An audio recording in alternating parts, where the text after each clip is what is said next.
and I'm now 55. So Okay. it was the story there was the steps that I took, because I realized I was probably going to forget the details of the steps I took. So I wanted to write them down. Okay. And Makes so sense. I did. Yeah. And because, the further I go, it is harder to remember those steps. And there were some really interesting things that happened along the way. So I wanted to capture them. And Welcome to the Permission to Heal podcast. I am Marcy Brockman. Together, we will discover what brings us meaning and true joy. You only need your own permission to begin. Hello, and welcome to Permission to Heal. I am Marcy Brockman, and I am thrilled that you are here today. Today, I had the pleasure of talking with Ann Hince, who talks about healing through acceptance.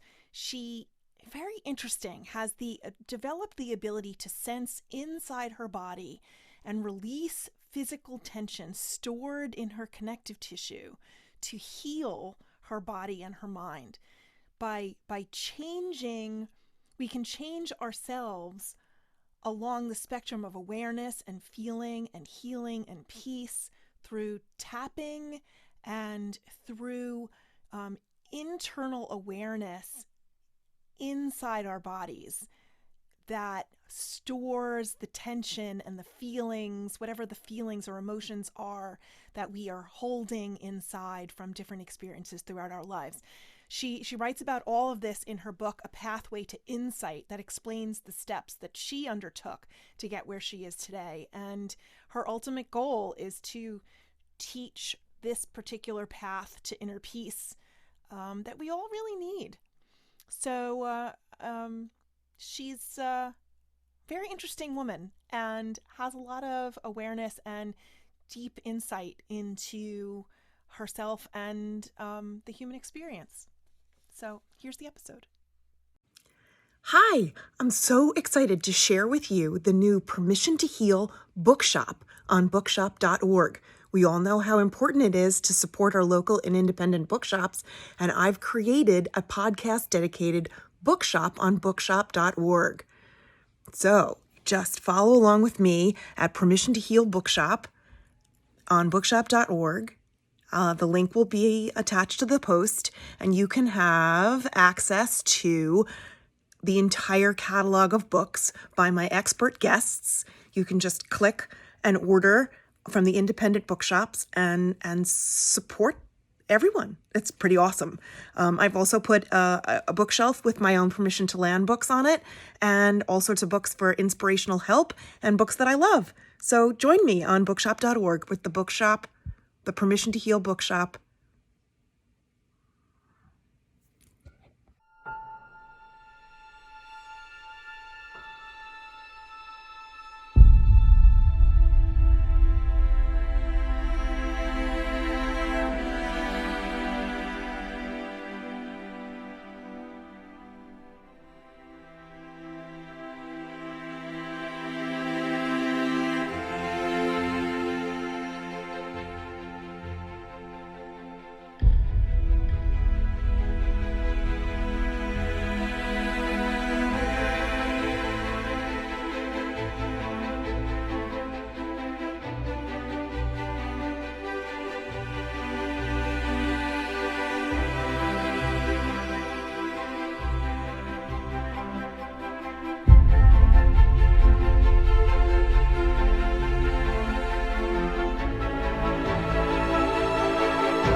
All right. Hi, Anne. How are you? Hi, Marcy. I'm great. It's great to be here. I'm so glad that you're here. Hear a little bit of an accent. Where are you? Where am I speaking to you from? I'm in California, but I'm actually from England. I've been in California for 33 years Ah. now. Oh, okay. So there's still a little bit of the English accent under Well, there. yeah, if I go back to England, they think I'm American. So really, it's a Really? mid-Atlantic accent. Yes. Okay. So somewhere in the middle of the Atlantic Ocean. That's where Yeah. you're interesting. Where in England are you from? I was born in Cornwall, but then we lived in the Midlands. We traveled around the world, so I didn't really have a really solid home base. Interesting. Were your parents in the military or something? How did you travel No, around? my dad worked for a company called Cable and Wireless, so telecommunications. So I Right. lived on in 5 countries and 4 continents before I was 16. Wow, that's so cool. What did you find that disjointed as a child, like being uprooted and after you've made friends and established yourself and having to redo that? Did you find that like disconnection? Well, yeah, it was hard to keep friends, and that's actually why at the age of 9 I was sent to boarding school in England. So Oh, that's when we lived in Hong Kong. So I oh, was sent to a boys' boarding school for the first 2 years. I was actually the first girl boarder at a boys' boarding school. the only girl So surrounded by boys. What the they heck was had they that had like? they had day girls, but at the end of the day, they would go home, and I would be left. My room was in sick bay, and I was teased mercilessly. It was really horrific that Oh first year for sure. no. Wow, okay. Don't do Oh, that. no, don't do that. Don't Well, do that. especially if you adopt 2 children. To me, I've just never understood that. Right, my brother and I were both adopted, and at the age of 9, we were sent to live on it or to go to school in a different continent. I've just never understood that. But Was it just because they felt that traveling around uprooted you too much and they wanted more stability for you? Or, I think that's what they said. Yes. but you don't feel that that's what it was? I don't really You know. don't My know. brother was a little difficult to deal with, so maybe they Okay. needed some time away from I don't him, know. and I got to do the same thing. I don't know. Did you Just part miss of the did you story. miss your parents? I I was was always sort of fascinated. terribly, yeah, I was terribly homesick, but at the same time, my parents were both alcoholics, Oh, so it was pretty. I'd spend the weeks at school counting down the days to go home, and then right. I would get home, and it would be great for a day, and then I'd just be waiting again to go back to school. So I wasn't very present. Ah, the grass is always greener somewhere else. Yes, yes. Yeah, that must have been really hard. Yearning for home and yet knowing that home was so unpredictable and volatile, and then going back to school and being teased and not feeling comfortable. How did you find any sense of safety or a place to let your hair down in any of that? Well, I didn't really. I did have a good friend who kind of had a similar background, and we would share things with each other. But in general, I was just a real expert at suppressing my feelings. So you've come 360 degrees, or not 360, 180 degrees. Yeah, yeah. Contrast is good. I do think that the more contrast you have in childhood, the more capacity you have to change and to grow to the Well, other that side makes of the sense. stick. Yeah, That makes sense. I'm picturing that visually, and that makes a lot of sense because there's a lot more chance for growth, a lot more chance for evolution and change, and so on. If you've got a longer way to go, or yeah. Well, you've been to the other extremes. It's like Abraham Hicks. He talks about 2 ends of the stick. It's like, well, if you right, experienced unhappiness, then you're really going to appreciate happiness, right? right, So if you've experienced real, I mean, I used to call my life hell. If you've experienced hell, then you're going to really appreciate when things turn right. to Then the anywhere other outside of side. hell is heavenly, right? That's right. Right, right. And I Yeah. think it teaches us flexibility, and it teaches us resilience, and it teaches us um, problem solving, and how to, if we're awake enough, how to create and maintain healthy boundaries so that we don't wind up back there. I mean, I know it took me 40 years to figure that out, but Well, better late yeah, than me never. too. Better late than never. Exactly. Yes. Exactly. So you wrote a book called A Pathway to Insight. Why don't we start there? And why don't you tell us about your book? Okay, well, my book is basically a story of the steps that I took to get to where I am now. So it kind of starts about in my late 30s, and I'm now 55. So Okay. it was the story there was the steps that I took, because I realized I was probably going to forget the details of the steps I took. So I wanted to write them down. Okay. And Makes so sense. I did. Yeah. And because, the further I go, it is harder to remember those steps. And there were some really interesting things that happened along the way. So I wanted to capture them. And so if anyone else wants to take the steps too, because we have so much power within us, things that I didn't know, I've done things now that I didn't know were possible. And so I want other people to know that possible too, so that they can aim for that, because I didn't know I could go here. So I want other people to know it's possible. Like, what did you think was impossible that wound up being possible? Well, the term insights, right? We use that term insight, but I believe we generally use it in terms of going into the mind, or even out of the mind into imagination. Right. But what I've realized is that we can actually sense inside of our body. So inward sight or inside sight, I'm actually looking inside my body, and I can release tension at the level of the connective tissue, and my bones, my skull structure has totally shifted. My jaw has centered. It was way off to the side, and it's much more centered now. Because My you eye relaxed sockets, the muscles and things? right, the connective tissue, which is in everything, right? I can put my awareness inside the bones and feel them release and relax. So my eye sockets have aligned. I've never heard that before. And you could do that before, just with your focused attention. And my neck is straightened out, and I actually have grown half an inch. I had my son measure me last week, and I'm half an inch taller than I ever was. That's awesome. Yeah. I've always wanted to be a little taller. I don't know what a half an inch is going to get me, but that's awesome. Wow. So what was the process of figuring out that you could do this? Wait, I'm getting ahead of myself. I'm looking at your career path when you filled out on my survey, and you were originally a software engineer. How does one get from a software engineer to doing what you're doing now, to being an author about healing and so on? I want to hear your career path. This is like intriguing to me. Then we'll get Okay. Well, I was a software engineer, and then I had children. So then I became a stay-at-home mom. During that process, I started a natural foods co-op, ran that for 10 years. Wow. But mostly I was just a mom. And, it was going to a doctor's appointment when I was in my late 30s. My boys were both young. And my doctor recognized how stressed I was, and that I shouldn't have been as stressed as he could tell I was. And so he asked me why. He was a holistic physician. So he asked me why, or what it was on a level of 0 through 10, and it was an 8. Okay. And to give you a comparison for that, my first child, it was a 38-hour labor, and after 26 hours of labor and 6 hours of pushing, my midwife asked me on the scale of 0 through 10 where I was, and I was a 4.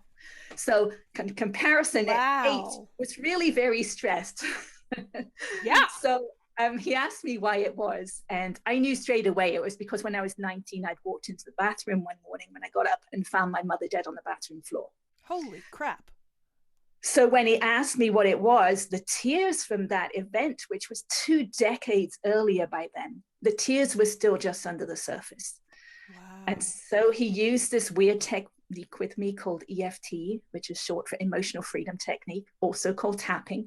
He used it for about 15 minutes. And I walked away from that appointment being able to tell the story of her death in my mind without the emotions arising, which felt so freeing. Different. Yes, right. Something had really changed. And, I'd been looking for something that worked, that really worked long term, right? It wasn't just a quick fix. So, being a software engineer, I wanted to make sure that it worked and it wasn't just a fluke. So I had a 17-year-old cat at home who needed daily saline shots. And the first time I gave him a shot, my hand was shaking so much. I mean, it was just crazy. So So I wasn't going to be able to do it every day. This just wasn't going to work. So I thought, well, I'll try this technique out. So I tapped, as I said, it's called tapping as well. I tapped about my fear of hurting my cat, about my fear of the injections, about my memories around injections. And the next time, the needle just slid right in and my hand did not shake at all. Wow. Total difference. Yeah, tapping works. I've brought tapping into I teach high school English, and I've brought tapping videos and some EFT stuff into my classroom, just as a potential modality to help them relieve their own stress. And if it's great and it speaks to them, fabulous. And if it doesn't, they don't have to take it, you know.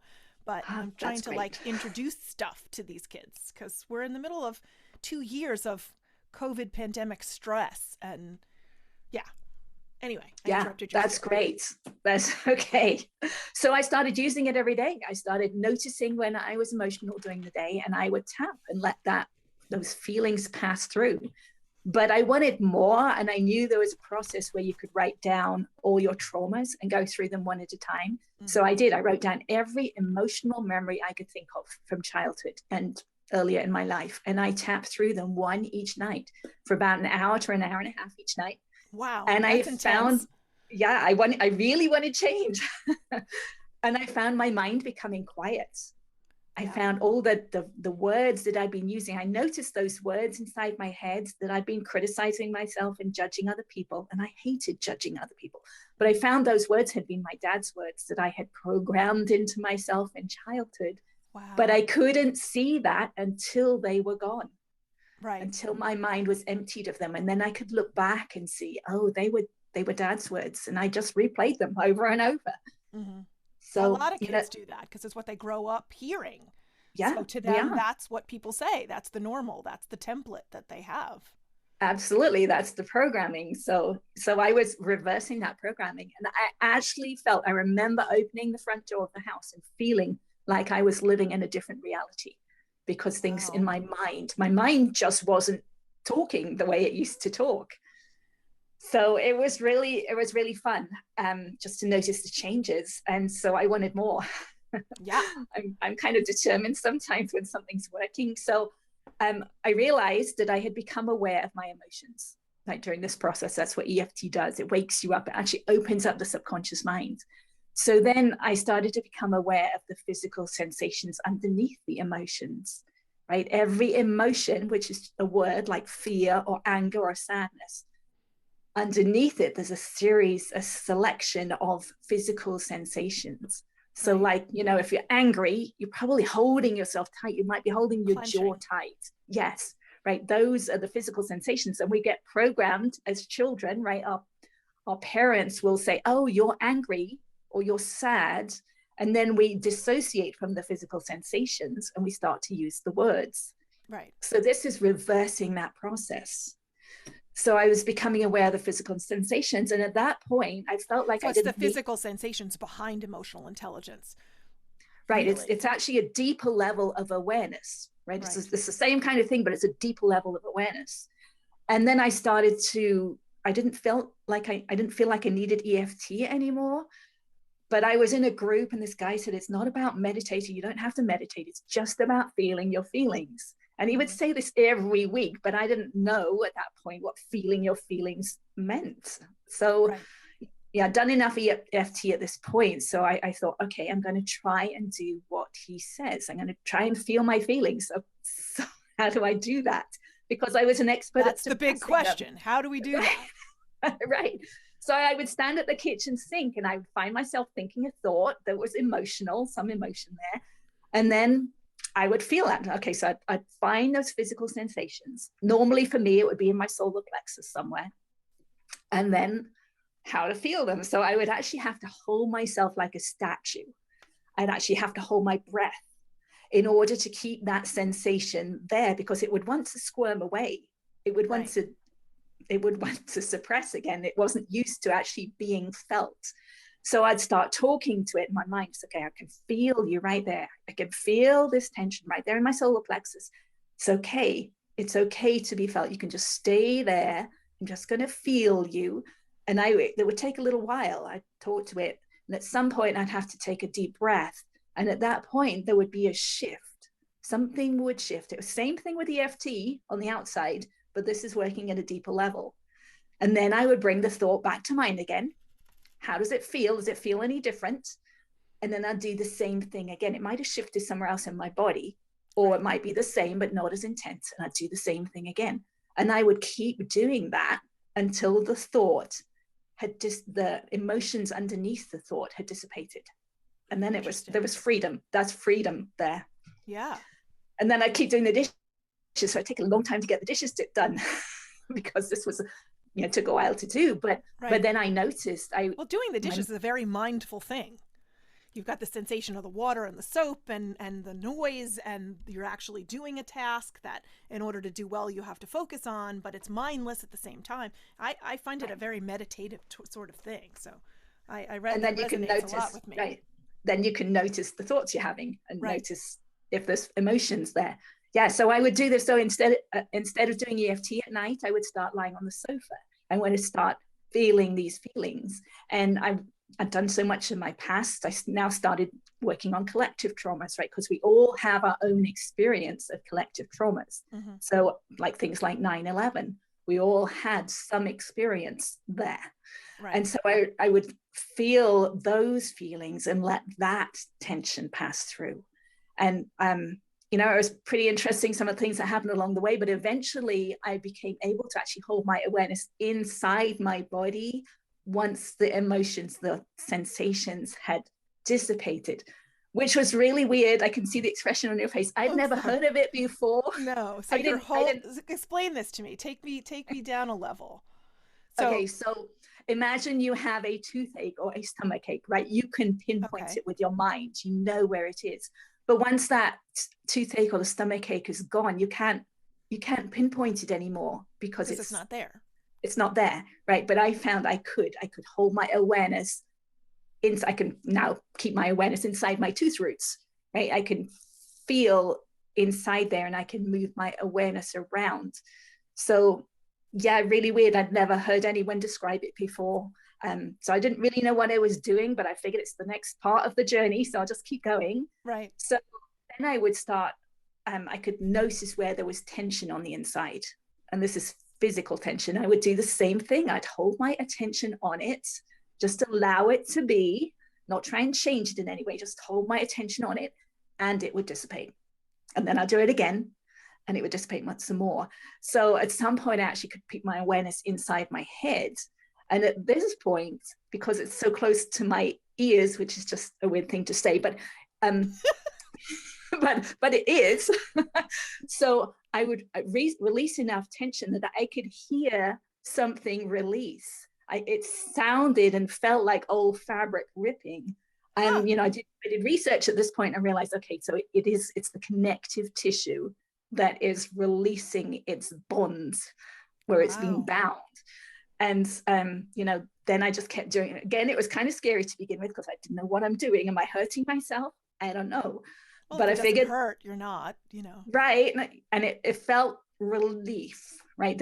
At each point, the feels like relief because you're letting go of old stored tension. Yeah. So I just remembers these things.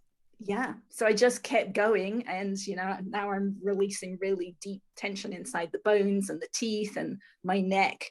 And that's, why I had these x-rays. The x-rays were taken just for orthodontic work, but it's really interesting to actually have that, that evidence of what I can feel inside just to see how the skull bones have shifted so much. So do you look different from the outside than you did before you did this? or you just feel it differently? Well, from the x-rays you can see and photos. I have a YouTube video up there that shows photos for me as a child and how bent and twisted my neck and my head was on my body, and it's much straighter now. And the x-rays from the side, the newer x-ray, if you look at it, it looks like the newer x-ray has much more self-confidence than the older one, which I find really interesting to see because I know my whole posture is changing. Yeah. My head is kind of being pulled up and straightened. And as that changes, everything else has to shift in my body. Right. So everything is more in alignment is the way I think of it. So yes, I possibly do. I don't know that I look different to myself because I've seen Right. myself along the And process. obviously the people who see you every day think you look the same, but Right. interesting. Yes. I'm going to have to look at that video. That's interesting. Huh. I know that um, I hold a lot of tension between my shoulder blades and my back, and the upper, like, thoracic part of my back hurts. I know that when my posture's bad and I'm slouching, or on my phone too much or whatever. Yeah. That's interesting, because the only podcasters who have said anything to me about the tension they hold in their bodies, it's always been in their shoulders and their neck and upper back. So Yeah. maybe it's a symptom of being a podcaster. Well, and it's also posture. Like, normally my laptop right now is on a stand so that it's up higher, so I'm not hunched as much. But when everything in school nowadays is computer oriented, and so I've got my laptop on the desk, and I'm always hunched over. My posture's not great in that capacity. When I stand up, it's fine, but most of the time when I sit, I think so many of us just slouch into the couch or slouch into wherever we're sitting, and that's not good posture for anything, for our core, for our neck, for our spine, for anything. And so I've always been aware that that's where my tension is, and I haven't ever even conceived of putting my awareness in my tooth roots, but but I certainly put it in my shoulders and in my upper back, and I can, just moving around a little bit, I can feel it all relax and dissipate, which is always amazing. But I really I'm going to have to try this with my belly, because the second place I get tension is in my gut.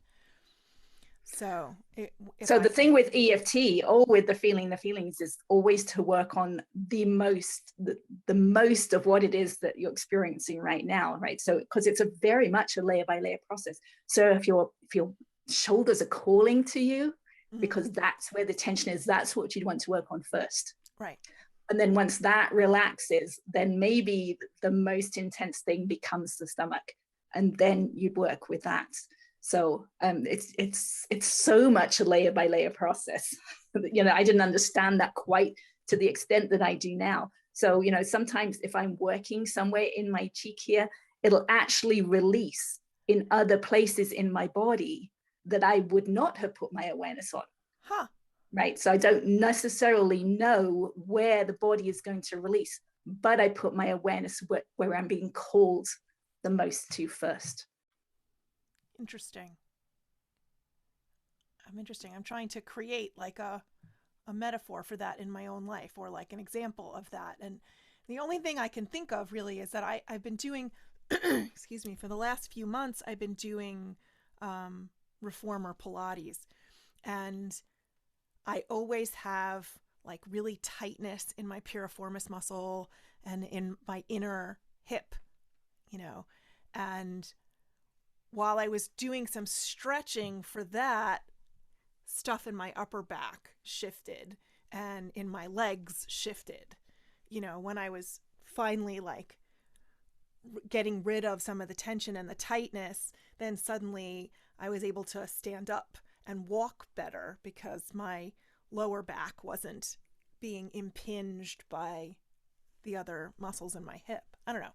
It just connected in my mind. That's where it went. Yeah, that's great. Yeah. And going back to the posture thing, I think many of us are leaning over, looking at our phones these days, or our computers.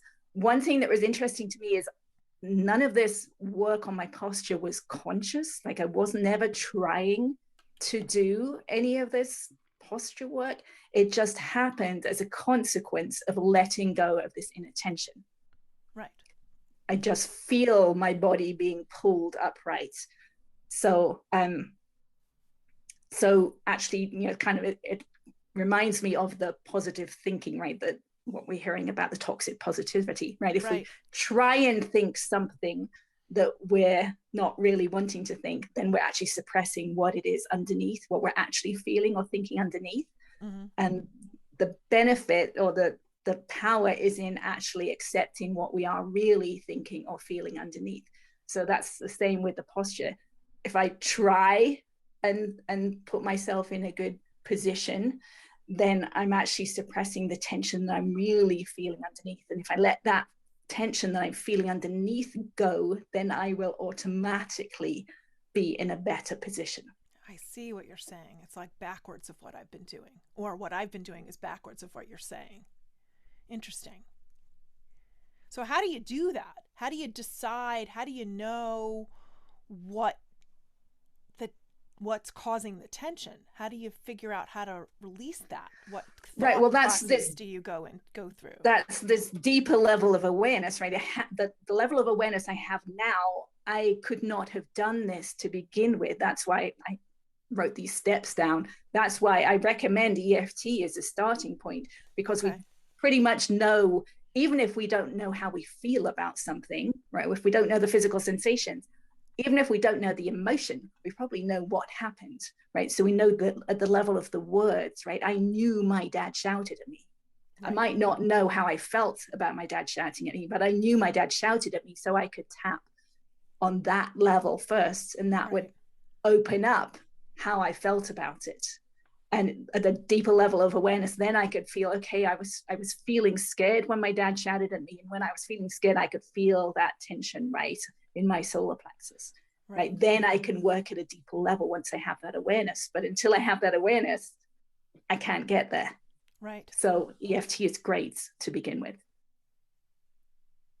Do you teach EFT on your YouTube channel, or do you explain that in a pathway to insight? How to Both. do the EFT?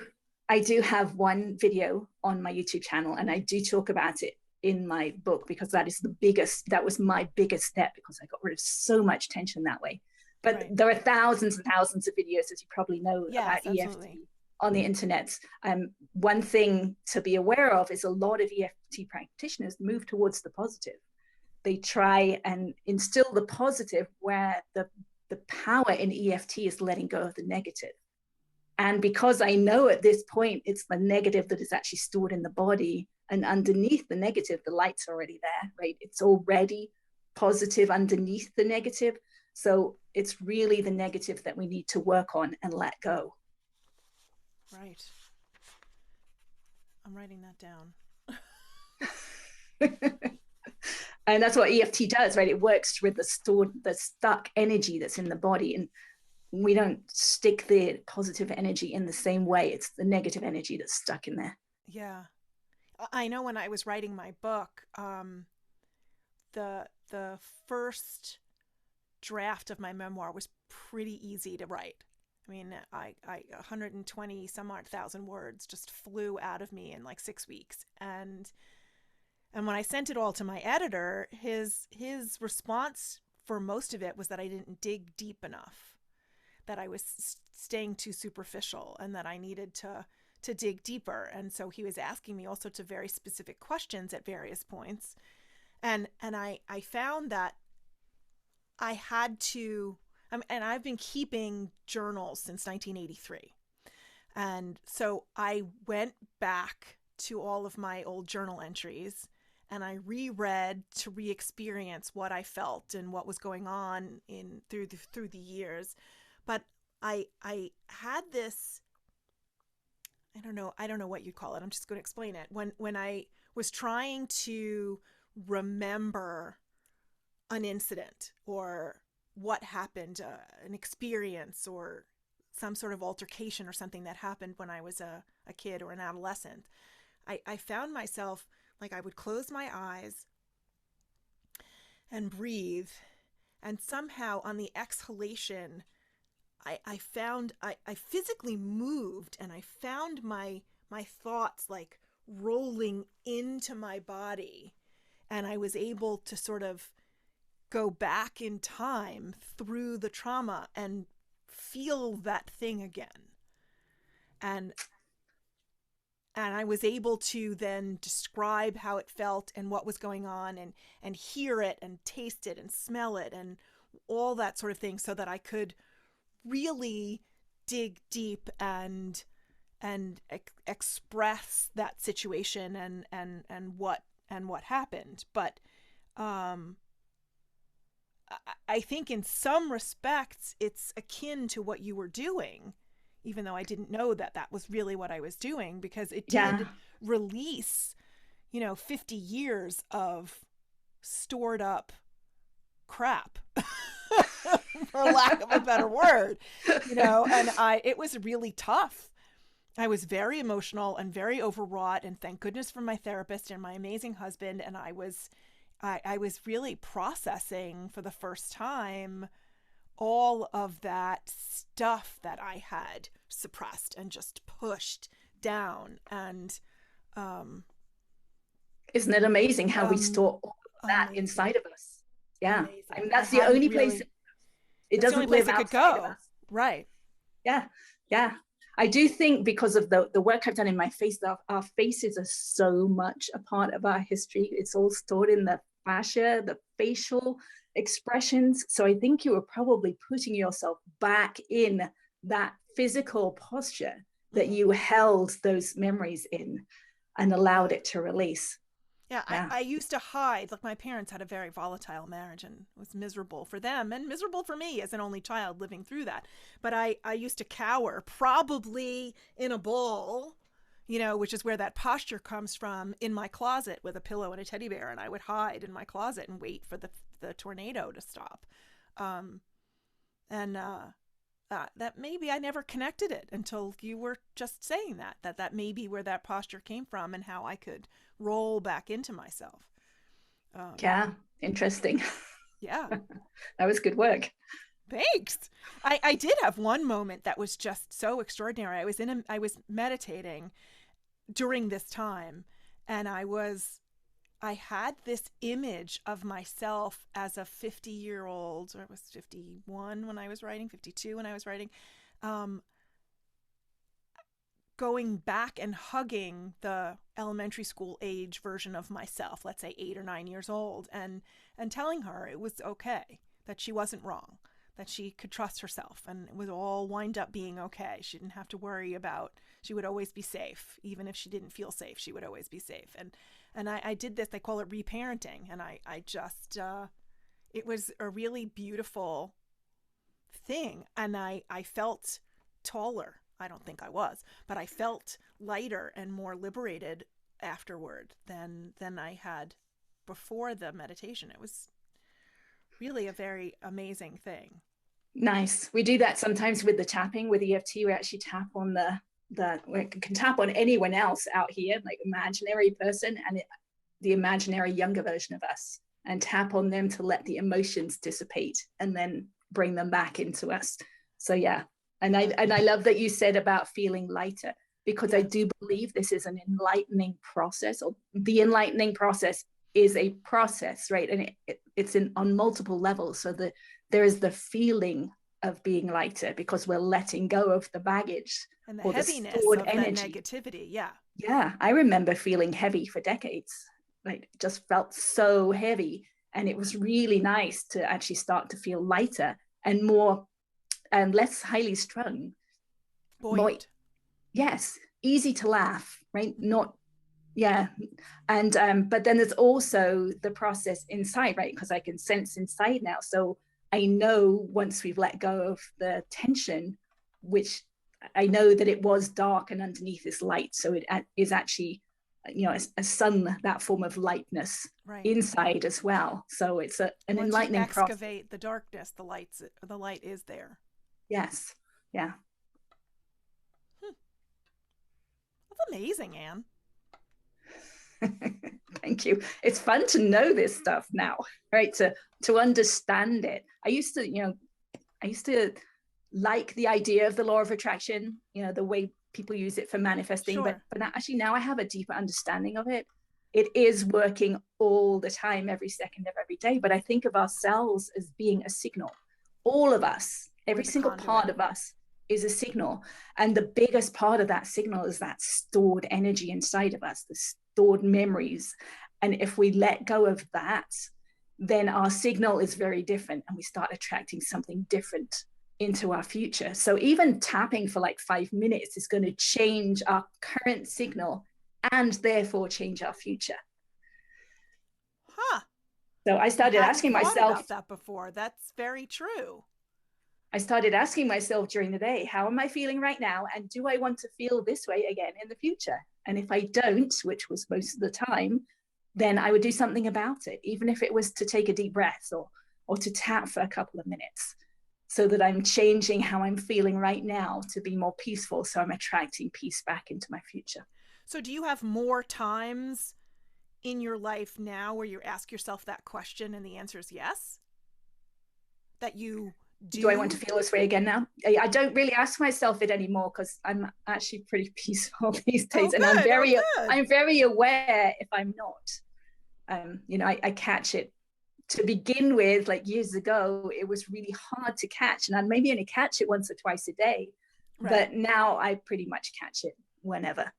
So if there's like a tumultuous circumstance that just happens to arise, you can kind of ride it out better without the negative storing that in your body. You can sort of ride the wave through it. I can see it from a distance. I can see it for what it is. And normally if I'm feeling something, it's a replay, right? Law of attraction again. If I'm feeling something now, it's a replay from something I've experienced before. And we just tend to replay things over and over again. So, how am I feeling right now? And I'm experiencing a lot of that's just not right? The feeling of that thought, that's just not right. I experienced that a lot in childhood. Right. And I'm experiencing now on the collective, right? Things that happen in the news or politics or whatever. It's just not right. That feeling is replaying for me. Things are replaying for me to experience that feeling. And you've learned enough to be able to trust yourself when you feel those things, that you're actually feeling those things and you know what to do with it. Yes. Yeah. Wow. I keep, since you said it, my mind keeps going to you finding your mom dead. I can't, as a daughter, how do you reconcile that in your own mind? I mean, my mom died like in 2013 and I'm not the one who found her. And I think about that less than I ever have, or less often than I ever have before, because I have come to terms with it. But I mean, that must have been a ridiculously difficult thing to make sense out of. I just did a lot of tapping, right? There were a lot of, there was the experience of what happened. There was the emotions of what happened. There was the aftermath of what happened. And it was just a layer by layer process, right? So I would tap through the sequence of events that I could remember, and then I would go back and do it again. And I would do it again and again and again until I could tell the whole story in as much detail as I could possibly remember. And it just felt like I was telling the story from a storybook, right? I was reading it. When I can do that, then the emotions have gone. Right. It's not stored as energy inside of me in the same way. So it's not part of my signal, and it's not attracting similar feeling events into my future, because I don't want events that feel like that in my future. So there are most of those hot button moments or hot button feelings I have let go of, but there are a couple of difficult residual ones that keep popping up for me. I'm going to try this with so that. What I know at this point is that means that there is tension, right? Dis-ease inside the body where those memories are stored, right? That you haven't yet cleaned out. And so they get triggered when new things happen that are the same as that other thing, Yes, there's the replaying, and it's replaying so that you will remember it and actually work on it. And until that happens, until it's cleared out, it's still part of your signal. Right. But once I've cleared out the signal, then when those similar things happen, I won't be as reactive. Absolutely. Yeah. And it's such a nice place to be. Yeah. Oh my God. I want that so badly. Oh, I can see it. I can taste it. I just haven't gotten myself there yet. Interesting. That's okay. It's your Yeah, path. that's the path. That's the path. Exactly. And if I healed all those other things and I was able to get past all those other things, I know I will be able to get past this too. So I just. Yeah. Yeah. I mean, it's scary. It is scary sometimes to try and, pick apart these, horrific traumas that some of us have had. We kind of feel like those emotions are going to annihilate us, but it's really just stored energy, and it wants to leave the body. It wants to be gone. And there is freedom on the other side. So if we have, some successes with smaller triggers or Right. memories, and realize that freedom is on the other side, then it becomes easier to do these bigger traumas. Ooh, there's the dog. The dog agrees with you. Yes. What kind of a dog? There's two of them. I can't hear this. Oh, there's the second one. Okay. Well, the dogs bark on the truth. That's awesome. There's something riling them up. We have cats over here. They make no noise. Very little noise. So your book is available anywhere books are sold online? It is, yes. It is. Awesome. So I will put the Amazon link in the show notes. So if you're not driving, you have to wait till you pull over while you're listening. But if you're not driving, you can scroll down, and all the links to find Ann Hince and her book and her YouTube channel and all her socials will all be there. Let's do the 6 quick questions, shall we? Okay. What 6 words would you use to describe yourself? Actually, 7 quick questions, not 6. I miscounted. Okay. What 6 words would you use to describe yourself? Okay. Honest, logical, as the engineer in me, fair, determined, deep, and peaceful. Now. Lovely. I'm glad for that for you. That's wonderful. What's your favorite way to spend a day?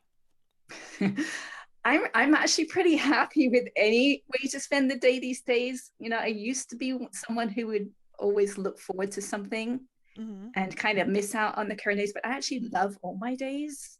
Oh, that's a beautiful answer. Yeah, I'm pretty happy doing whatever I'm doing. That's a very healthy answer. I love that. Thank you. You're the only person in how many, 60 some odd episodes that has ever said that. Amazing. Okay, what's your favorite childhood memory?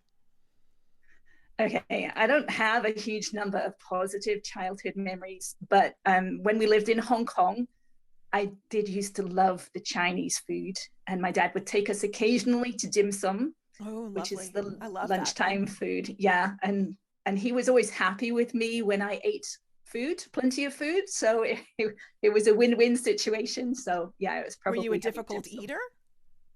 No, I loved food. It's just he wasn't happy most of the time. He was happy when everyone was eating. He was happy. Okay. Yes. So speaking of that, what's your favorite meal? Probably something like stew and dumplings. I love those rich foods. Yeah. Yum. Dumplings are great.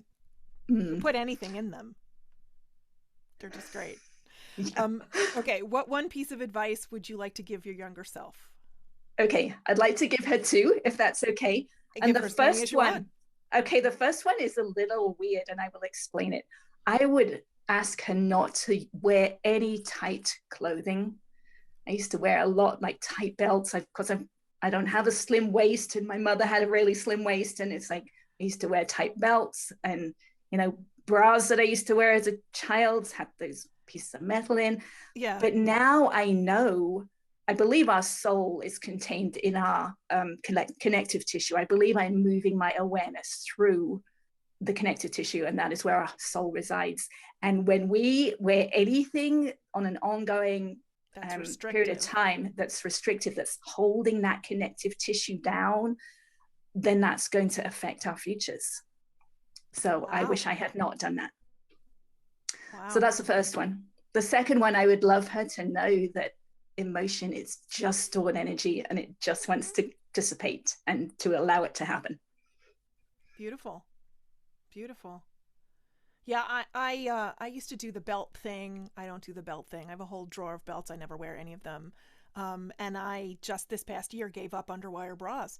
I they just hurt. None, they were not comfortable. Sure, the girls look great, you know, but they're just not comfortable. So I have tried a whole bunch of non-underwire bras, found a couple that I like, and that's what I go for. They're much more comfortable, and I can move without pain. Yeah, yeah. And I mean, I can see indentations in my shoulders where Yeah. the connective tissue has been compressed over the years. And, I just know what effect that can have on the body now. So I, yeah, Yeah. wish I hadn't done that. Well, the Part of the patriarchy. past.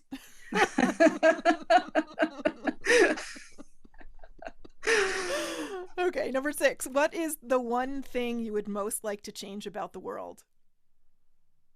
Well, the same thing. I would actually love the world to know that emotions Underwire are bras, just... throw them in the fire. No, yeah, right. But the emotions are just stuck energy, right? Because we are so emotional right now. We're so divided. Yeah. And if we let all those emotions, that stored energy inside of us, if we let it dissipate, then we could come together in peace. I do believe that's the case. Yeah. A lot of people are holding tight to everything that they have and not letting any of it go. And it just seeps out in anger and in venom and yeah. Yeah. Yeah. And we want that seeping out to happen, but just on our own without pushing it onto anyone else. Onto somebody else. Exactly. Right. Exactly. Yes. Now, I don't know if you are a TV watcher, but I am very interested lately because so many of us are spending more time than ever at home because we're avoiding public places because of the pandemic. I'm wondering what people are binging on TV now. Okay, I don't really watch series, but okay. I love the Matrix movies. The new one just came out. And if you can see it from the point of view that I see it, it's showing how we replay things over and over again until we look to them closely and let them go. Okay. Matrix. Did you see the newest one? Yeah, Matrix Resurrections. All right. I haven't the seen... whole series. I mean, the whole series of those movies, to me, let me give you this tidbit so maybe people can look at it from this point of view, that sure. the Matrix is our outer world, the world we create with our thoughts and our mind and everything, our signal. And the real world, the machine world, is our inner world and our mind and our brain. So most of us are projecting. We're all projecting. Yes. Yeah. We're creating what we think we see on the inside, on the outside. So it's changing our perception of reality and changing our perception of ourselves. Interesting. Yes. Yeah. Interesting, Anne. I like that. This has been really great. I'm so glad that you have joined the Permission to Heal family. Thank you. It's been great to be here. It's wonderful. Wonderful. So, as I said before, all the links and so on will be in the show notes. So scroll down and you can find everything that is Ann Hince, and take your own journey into your body and heal yourself.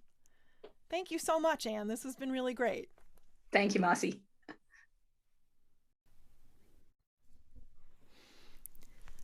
I am very proud of this Permission to Heal podcast. I want to thank all of you for listening each week, and I'm so glad that it speaks to you. Creating and producing this podcast brings joy to my life, but honestly, I need your help because I find commercials annoying when I listen to podcasts. I don't have commercials on Permission to Heal. I pay for the costs of creating, producing, and marketing this podcast out of my own pocket, and I'm happy to do so, except that times are kind of tough right now, and I could use your help. So through Patreon and a Patreon subscription, you can support the Permission to Heal podcast and help ensure that I'm able to make more episodes and share them with the world. There are several subscription levels that come with different perks and swag. If you're able to, and if you are inclined to, I would really, really appreciate your help. Please go to www.patreon.com/ patreon.com/permission to heal. Patreon, patreon.com/permission to heal. And it's linked in the show notes, so scroll down, click away. Thank you so much for your consideration. I hope you and your families are well and happy. Thank you for joining me for this episode of Permission to Heal. I hope you found it moving and inspirational.